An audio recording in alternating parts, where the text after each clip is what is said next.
Hello friends, அஸ்ஸலாமு அலைக்கும். Welcome to Shamila kitchen. இன்றைக்கி வந்துட்டு ப்ளூபெர்ரி கஸ்டர்ட் புட்டிங் வந்து எப்படி பண்ணலான்னு நான் காட்ட போகிறேன். வாங்க வீடியோக்குள்ளே போகலாம்.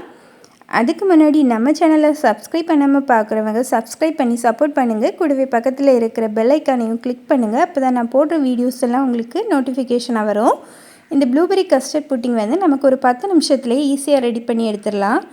நான் இப்போ வந்து புட்டிங் பண்ணுறதுக்காக 10 கிராம் அளவுக்கு அகர் அகர் கடல்பாசி எடுத்து வச்சுருக்கிறேன். அது வந்து ஒரு அரை மணி நேரம் நான் ஊற வச்சு எடுத்துட்டேன். இப்போ இதை வந்து ஒரு பாத்திரத்தில் மாற்றிட்டு ஒரு 1.5 கப் அளவுக்கு தண்ணி சேர்த்து இதை வந்து நம்ம வந்து குக் பண்ணி எடுத்துக்கலாம்.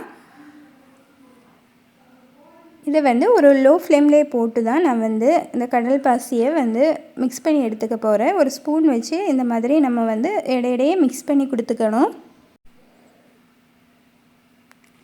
அதுக்கப்புறமா ஒரு பவுலில் நான் வந்து கொஞ்சமாக பால் எடுத்து வச்சுருக்கிறேன். இதில் வந்துட்டு ஒரு 2 டீஸ்பூன் அளவுக்கு கஸ்டர்ட் பவுடர் வந்து நான் ஆட் பண்ணிவிட்டு நல்லா கட்டி எதுவுமே இல்லாமல் நல்லா வந்து மிக்ஸ் பண்ணி கொடுத்துட்டேன்.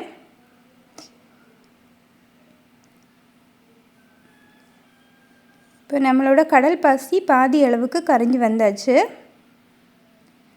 இந்த மாதிரி நம்ம ஸ்பூன் வச்சு மிக்ஸ் பண்ணி கொடுத்துட்டே இருக்கணும்.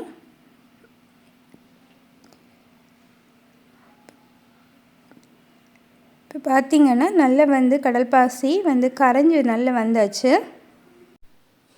இப்போ வந்துட்டு நான் இதில் வந்து ஒரு 1/4 கப் அளவுக்கு சுகர் வந்து ஆட் பண்ணி சுகர் எல்லாம் நல்லா கரையிற வரைக்கும் நல்லா இந்த மாதிரி ஒரு ஸ்பூன் வச்சு மிக்ஸ் பண்ணி கொடுத்துக்கலாம்.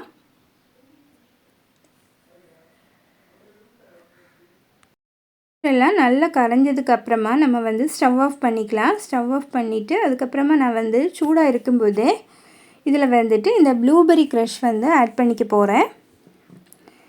இந்த க்ரஷில் இருக்கிற இந்த ஒரு மூடி அளவுக்கு தான் நான் வந்துட்டு இதில் ப்ளூபெர்ரி க்ரஷ் வந்து ஆட் பண்ணிக்க போகிறேன். ஒரு முடிக்கு மேலே நம்ம சேர்த்தோன்னா ஒரு மாதிரி கொஞ்சம் திகட்டுற மாதிரி இருக்கும். அதனால் நான் வந்து இன்றைக்கி ஒரு முடி தான் வந்து இதில் சேர்த்துருக்குறேன்.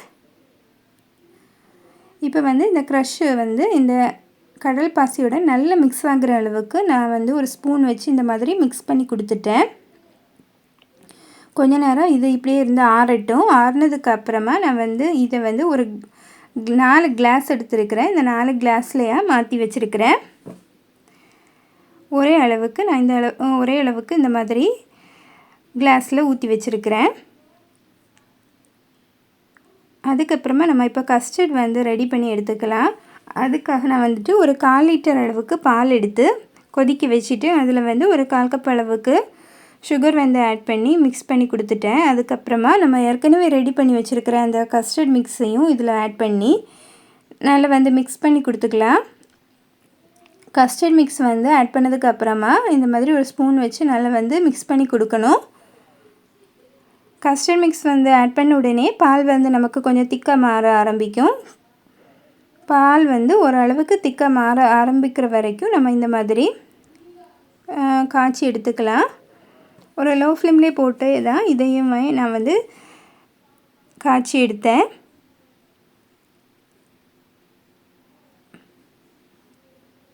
இப்போ இந்த அளவுக்கு திக்காக மாறினதுக்கப்புறமா நம்ம ஸ்டவ் ஆஃப் பண்ணிக்கலாம். இந்த கஸ்டர்ட் மிக்ஸ் வந்து சூடாக இருக்கும்போதே நம்ம வந்துட்டு அந்த ப்ளூபெர்ரி கடல் பாசியோட வந்து இதை வந்து நம்ம வந்து சேர்த்துக்கலாம். இப்போ இந்த 4 கிளாஸ்லையுமே நான் வந்து இந்த கஸ்டர்ட் மிக்ஸையும் வந்து ஆட் பண்ணிக்கிறேன். இது ஆறின பிறகு நமக்கு நல்லா வந்து அப்படியே வந்து கொஞ்சம் இதை விடைக்கு திக்காக மாறிடும். இந்த மாதிரி நான் வந்து 4 கிளாஸ்லையுமே இதை வந்து நான் வந்து கஸ்டர்ட் மிக்ஸை வந்து சேர்த்துக்கிறேன். இப்போ பார்க்குறதுக்கு கொஞ்சம் தண்ணியாக இருந்த மாதிரி தான் இருக்கும். ஆனால் நல்லா ஆறினதுக்கு பிறகு நல்லா செட் ஆகி கிடைக்கும் நமக்கு.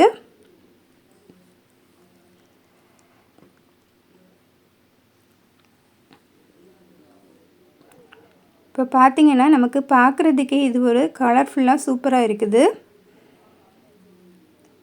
இப்போ இது மேலே நான் கார்னிஷ் பண்ணுறதுக்காக பிளாக் ரைசின்ஸ் தான் போட்டு விட்டுருக்குறேன். இப்போ இஃப்தாருக்கு வந்து நமக்கு வந்து சீக்கிரமாகவே இந்த ரெசிபி வந்து ரெடி பண்ணி எடுத்துடலாம். ஒரு 10-15 நிமிஷத்துக்குள்ளாடியே இந்த ரெசிபி நம்ம ரெடி பண்ணி எடுத்துடலாம். ப்ளூபெர்ரி மட்டும் இல்லாமல் வேறு ஏதாவது க்ரஷ் இருந்தால் கூட நம்ம வந்து இந்த மாதிரி ரெடி பண்ணி எடுத்துக்கலாம். ஃப்ரெஷ் ஃப்ரூட்ஸ் வச்சு கூட க்ரஷ் ரெடி பண்ணி நம்ம வந்து இந்த மாதிரி ரெடி பண்ணிக்கலாம். இப்போது இந்த புட்டிங்கை வந்து ஒரு 2 மணி நேரம் ஃப்ரிட்ஜில் எடுத்து வச்சுட்டு அதுக்கப்புறமா சர்வ் பண்ணிக்கலாம். ரொம்ப டேஸ்ட்டாக இருக்கும். இப்போ உங்களுக்கு இந்த வீடியோ பிடிச்சிருக்கும்னு நினைக்கிறேன். உங்களுக்கு இந்த வீடியோ பிடிச்சிருந்தால் லைக் பண்ணுங்கள், ஷேர் பண்ணுங்கள், கமெண்ட் பண்ணுங்கள். தேங்க்ஸ் ஃபார் வாட்சிங்.